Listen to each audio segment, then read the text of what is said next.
Imagine having a fake friend, right? That steal from you, and you forgive them because you think you're gonna need them in the long run, and they continue to be conniving throughout the friendship, but you keep forgiving them and leaving them in close proximity to you, and you get to a point in life, years go by, you're like, yo, they've been draining me this whole time. I've never needed them for real. They haven't been benefiting my life in no way, shape, or form. You've been the one giving them money or forgiving them after forgiveness after forgiveness after forgiveness. You've been the one making all the sacrifices, and you've been the one they would mooch off of. So imagine having that mentality, like, oh, I'm gonna just keep them around because you never know. I never know. I might need them one day.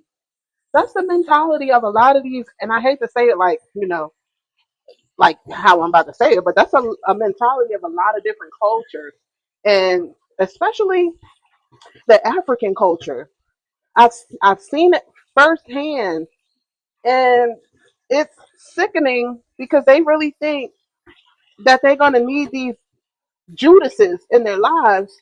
And it's like if only you knew, if you knew how to let go of people, you would attract better people in your life. You would attract the one you will have all you need once you let those people who betray you out of your life. Show them the door. You could love them from a distance, but you don't have to keep them in your life. And you have a ulterior motive by saying, "Oh, I might need them in the future, so I need to be, forgiving and do this and that." But you're not doing it from a perspective of, let me just forgive them for myself. Like, let me forgive them so that I can be free of this.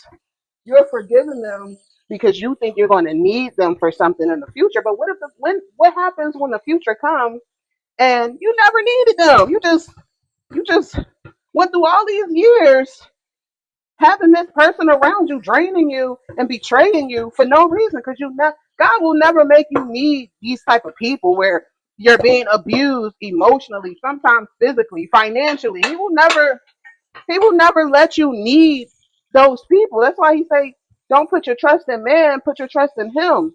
But it is great if you do have one or two people that you can trust, like trust.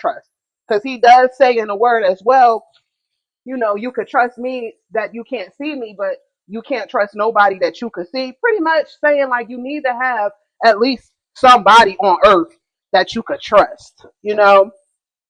Um, but I was just thinking, like, it's a lot of people who be having fake friendships because of their own personal ulterior motives. Like, they don't want to look alone. They want somebody there to make it seem like they got a lot of friends. And it's just like, yo, that's like high school. That's like elementary, middle school, high school stuff. Like, who cares about having a lot of people around them? Like, it looked better to be in a space of clarity, a space of honesty, a space where people are not betraying you and you're not betraying yourself. Because that's a part. That's like self sabotage, keeping a Judas around you on purpose for your own purpose.